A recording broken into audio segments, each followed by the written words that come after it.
अस्सलाम वालेकुम friends, welcome back to Top Smarties. Drama serial जैसे आपकी मर्जी। नताशा और शेरी बहुत तंग आ चुके थे कि जब लोग कहते थे अलीज़े बहुत अच्छी है, इसीलिए उन्होंने चाहा कि अलीज़े को सबके सामने बुरा बनाया जाए।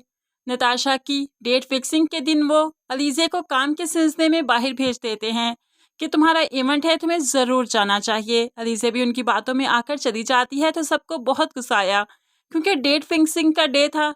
अलीज़े का मेका और फिर नताशा का ससुराल सभी तो आए हुए थे, लेकिन घर की बहू घर नहीं थी, तो नताशा को ही सारे काम करने पड़े, सारे अरेंजमेंट्स देखने पड़े, जिसकी वजह से अलीज़े सबकी नज़रों में बुरी बन जाती है। यहाँ पर वो अगले दिन अपनी माँ के घर आई तो माँ भी उससे हफा है। मुझे तुमसे ऐसी उम्मीद नहीं थी, अब तो मुझे लगता है शेरी जो भी कहता है ठीक कहता है। अलीज़े, मुझे ऐसा क्यों लगता है कि तुम तो अपना घर बसाना ही नहीं चाहती, बच्चे ऐसे घर नहीं चला करते। अलीज़े बहुत परेशान है कि अपनी माँ को सच कैसे बताऊं कि मैं तो वो इवेंट अटेंड नहीं करना चाहती थी, शेरी और नताशा ने ज़बरदस्ती मुझे भेजा, लेकिन अब माँ यकीन भी नहीं करेगी, इसलिए चुप कर जाती है। घर गई तो वहाँ पर भी कोई भी अलीज़े से ठीक तरह से बात नहीं करता। सुबह सुबह ही वो जब नाश्ता सर्व करती है तो यहाँ पर ससुर भी बोल पड़ा, अब काम करने का क्या फ़ायदा, जब काम करना चाहिए था तब तो तुम गायब हो गई थी। असूलन नताशा को कल काम नहीं करना चाहिए था, उसकी डेट फिक्सिंग का डे था, लेकिन फिर भी सारे काम मेरी बेटी ही करती रही, तुम तो कहीं नजर ही नहीं आई, जबकि तुम्हें ही सब कुछ संभालना चाहिए था। अब यहाँ पर ससुर जो कि हमेशा अलीज़े की साइड लेता था, अलीज़े का बहुत अच्छा दोस्त बन चुका था, वही अब अलीज़े के खिलाफ हो गया। शेरी और नताशा यही सब कुछ ही तो चाहते थे। अब उठते बैठते अलीज़े को सिर्फ यही ताना दिया जाता है कि तुमने नताशा की डेट फिक्सिंग पर ना आकर बहुत बुरा किया। उसे एहसास दिलवाया जाता है, तभी उसे पता चला कि शायद ये नताशा की साजिश हो सकती है, लेकिन वो किसी से कुछ नहीं कह सकती। शेरी भी उससे बहुत नाराज है, वो शेरी को मनाना भी चाहती है।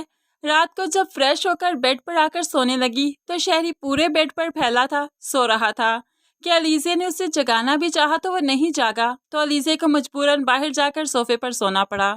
जब सुबह ससुर ने देखा कि वो सोफे पर सो रही है तो एकदम से हैरान हो गए, लेकिन फिर आराम से बैठ जाते हैं जैसे उसकी कोई फिक्र ही नहीं कि जब ये हमारी नहीं बनी तो भला मैं इसका क्यों बनूं। घर के माहौल से तंग आखिरकार अलीज़े ने अपना ऑफिस घर में ही खोल लिया, तो यहाँ पर शेरी उसके पास आकर बैठ जाता है तो अलीज़े अब उसे कहने लगी, सब मुझसे बहुत खफा हैं।